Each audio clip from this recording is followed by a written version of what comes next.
오늘은 모든 곡식을 대표하는 벼화, 성장하는 시기가 다른 보리맥, 주수한 곡식을 탈곡하여 나달이 된 쌀미, 곡식에서 유난히 귀한 대접받는 콩두, 과일처럼 매달린 모습을 표현한 오이과, 많은 사람이 사랑하는 고기육을 공부해 볼게요. 먼저 곡식을 대표하는 벼화를 볼게요. 벼는 우리가 늘 먹는 쌀의 탈곡 전 상태를 말하죠. 각골문부터 보면 알곡이 무르익어 이삭이 축 처진 모습을 표현한 글자인데 이런 모습은 벼뿐만 아니라 기장, 조 등 여러 곡식에서 볼 수 있어요. 실제로 금문을 쓰기 시작한 주나라 때의 대표 곡물은 기장과 조였어요. 그래서 벼화를 벼로만 보지 않고 넓은 뜻인 곡식으로 보아야 벼와 같이 구성된 글자들을 쉽게 이해할 수 있어요. 기장이 중요한 곡식이었던 만큼 나타내는 글자가 따로 있는데 여기서도 물수와 함께 벼화가 같이 구성되어 있는 것을 볼 수 있어요. 금문과 소전체를 보면 물을 이용해 곡식을 재배한 것처럼 보이죠.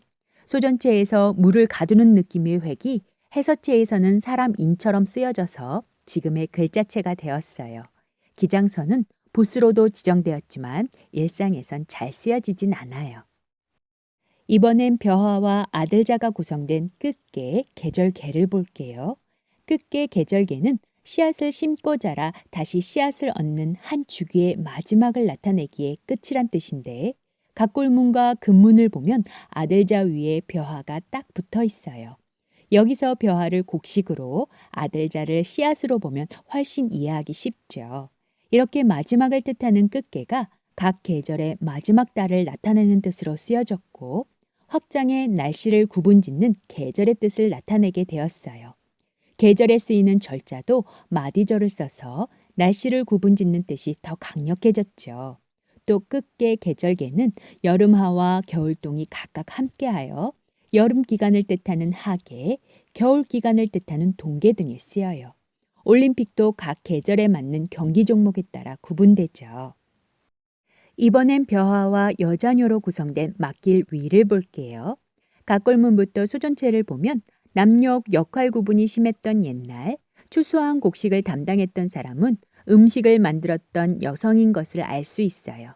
조선시대에도 곡식이 있는 곡간 열쇠는 여성이 맡았었죠. 맡길 위에 쓰임을 보면 맡길 임과 같이 하여 어떤 일을 책임지도록 맡기는 위임, 부탁할 탁과 함께하여 물건이나 동물, 사람을 맡기는 위탁 등에 쓰여요. 이번엔 벼화와 불화로 구성된 가을 추를 볼게요. 각골문을 보면 벼화가 아니라 메뚜기와 불로 구성되어 있어요. 가을이면 어김없이 등장해 농작물에 피해주는 메뚜기를 퇴치하는 때가 딱 가을이죠. 소전체부터 벼화가 등장하는데 글자 구성상 벼가 불타는 듯 보여요. 이 글자를 보면 저 어릴 적 가을, 논에서 노을 지는 모습이 떠올라요. 노랗게 익은 벼가 빨간 노을에 정말 불타는 모습처럼 보였거든요. 이렇게 벼가 무르익은 가을추의 쓰임을 보면 거둘수와 함께하여 가을에 익은 곡식을 거두어 드리는 추수, 달을 표현한 글자인 저녁석과 같이 하여 보름달 뜨는 음력 8월 15일, 가을의 큰 명절인 추석 등에 쓰여요. 이번엔 벼와 입구로 구성된 화를 볼게요. 화하다는 서로의 뜻이 잘 맞아 사이 좋은 상태를 말하는데 각골문을 보면 입구 대신 피리와 곡식이 등장해요. 요 부분만 보면 먼저 공부한 책책이랑 많이 닮았죠. 피리 모습을 소리간이 여러 개인 팸플로트나 생황을 떠올리면 쉽게 이해할 수 있어요. 요 피리가 근문부터 여러 소리의 특징을 살려 입구로 바뀌었는데 옛말에 곡간에서 인심난다는 말이 있죠. 곡식이 있어 먹거리 걱정이 없으니 여러 사람의 말들이 조화로울 수밖에요. 화는 평평할 평과 같이 하여 잘 화합되고 평온한 상태를 뜻하는 평화, 합할합과 같이 하여 화목하게 잘 합하여진 화합 등에 쓰여요. 보리맥을 공부하기 전에 먼저 올레를 볼게요. 올레는 본래 보리를 본뜬 글자예요. 각골문부터 소전체를 보면 축 처진 이삭이 아니라 꼿꼿한 느낌이 나게 표현한 것 말고도 보리의 나달이 규칙적으로 겹쳐진 특징이 잘 나타나 보이죠. 보리는 씨 뿌리고 수확하는 시기가 벼와 다른데 옛날 식량이 풍족하지 않아서 가을거지한 식량이 떨어질 때쯤 수확하는 보리는 굉장히 귀하고 감사한 존재였어요. 옛말에 보릿고개란 말이 있는데 햇보리가 나오기 전 배고픔을 견디는 어려운 시기를 말해요. 이렇게 귀한 보리를 추수할 시기가 곧 오는 것처럼 올해는 보리에서 점차 오다뜻으로 쓰이게 되었어요. 그래서 올해의 쓰임을 보면 이를 또와 함께하여 어떤 시기가 오는 도래 각각 날일과 해년과 같이 하여 오늘 다음으로 따라오는 날인 내일 올해 다음으로 따라오는 연도인 내년 등에 쓰여요. 이제 보리맥을 볼게요. 보리가 오다뜻으로 쓰이게 되자 한겨울에도 거뜬한 뿌리의 특징을 살려 뿌리 부분을 덧붙인 글자가 보리맥이 되었어요. 요 뿌리를 표현한 글자가 재밌게도 사람 발을 나타낼 때 쓰이는 글자인데 날이 풀리는 봄날 얼었던 땅이 녹으면서 들려있는 뿌리를 꾹꾹 밟아주는 보리밟기를 생각하면 보리뿌리와 사람 발 인연이 참 깊죠. 또 보리맥은 보리 생김새와 성장 시기가 비슷한 밀, 호밀, 길이를 각각 소맥, 흑맥, 영맥으로 지칭하기도 하고 우리가 즐겨 먹는 면을 나타내는 글자에 보리맥이 같이 구성돼요. 그래서 보리맥을 보리 종류를 통틀어 이르는 맥류로 생각하면 훨씬 이해하기 쉬워요.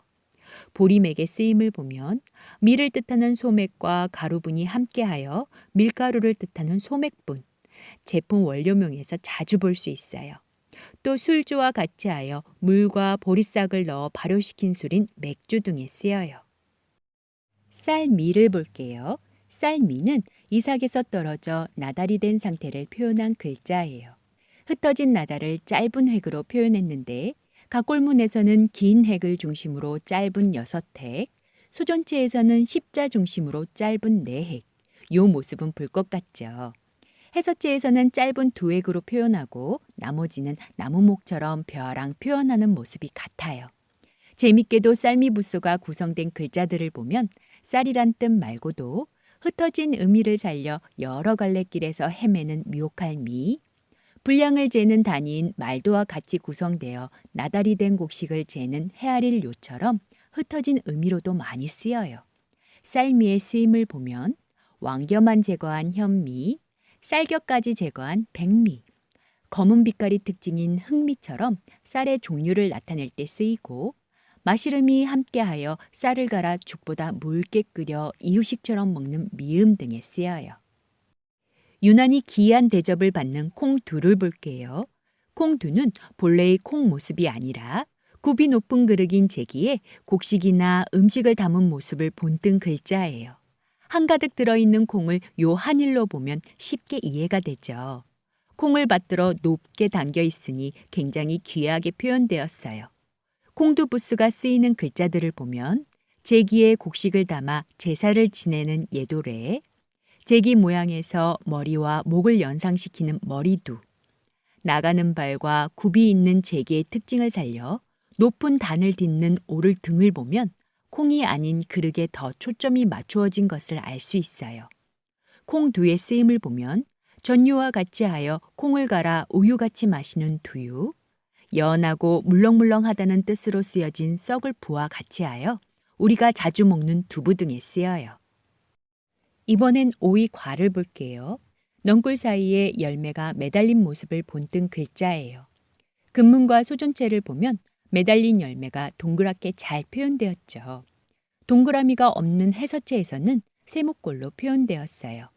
오이과의 쓰임을 보면 오이처럼 채소나 과일에서 매달린 열매를 지칭하는 개념으로 쓰이고 좁게는 참외의 모과 뜻으로도 쓰여요. 그래서 오이가는 나무목과 같이 하여 모가에 쓰이는데 요때는 나무목을 모로 읽어요. 이번엔 아들자와 오이가가 같이 구성된 외로울 고를 볼게요. 여기선 아이를 뜻하는 아들자와 덩그러니 매달려 있는 열매의 특징을 살려 부모 없이 홀로 된 아이를 표현한 글자인데 매달린 모습이 비슷한 콩을 보면 옹기종기 모여있는 꼬투리 안에 콩 형제들과 달리 오이는 정말 외로워 보이죠. 외로울 콩은 설립과 같이 하여 다른 사람과 어울리지 못하고 홀로 있는 고립, 홀로독과 함께하여 세상에 홀로 있듯 외롭고 쓸쓸함을 말하는 고독 등에 쓰여요. 이번엔 고기 육을 볼게요. 각골문에서는 고기 덩어리처럼 표현되었고 해서체에서는 고기 결을 그린 듯 표현했어요. 고기 육은 우리가 먹는 고기 뜻 말고도 확장해서 사람의 살, 육체를 나타낼 때도 쓰여요. 고기 육이 글자 안에서 구성되어질 때는 달얼처럼 쓰고 육달얼이라 지칭해요. 보통 아래이거나 왼쪽에 위치하는데 밝을명 때 공부했었죠. 육달얼도 고기 육처럼 고기 뜻과 함께 등, 허파, 배, 어깨, 간, 다리처럼 몸의 여러 곳을 나타낼 때 쓰여요. 고기 육의 쓰임을 보면 먹을 식과 같이 하여 음식으로 고기를 먹는 육식, 소리성과 같이 하여 사람의 입에서 직접 나오는 소리인 육성, 힘줄근과 같이 하여 근육과 살을 아우러 이르는 근육 등에 쓰여요. 오늘은 중요한 먹거리에 대해 공부했어요. 잠깐 복습하면 표어는 곡식을 대표하는 글자였고 대표하는 글자답게 씨앗이 자라 다시 씨앗이 되는 끝개 계절개, 곡식을 관리하는 막길 위, 곡식이 익어가는 가을추, 곡식이 풍족한 화알화처럼 같이 구성된 글자가 많았죠. 올해가 본래 꼿꼿함과 나달의 특징을 나타낸 보리였고 성장 시기가 다른 보리맥은 뿌리까지 표현한 글자였어요. 쌀미가 붓으로 쓰여질 때는 쌀 말고도 떨어진 나달의 특징을 살려 흩어진 의미로 콩두는 그릇의 특징이 더 부각되어 쓰여졌었죠. 오이가는 매달린 모습이 특징이었고 외로울 고에서는 오이가로 아이가 홀로 있는 모습을 표현했어요. 또 고기 육은 육달얼로 변신하고 사람 몸까지 나타내는 글자였어요. 이젠 글자가 금세 눈에 들어오죠. 그럼 다음 시간에 만나요.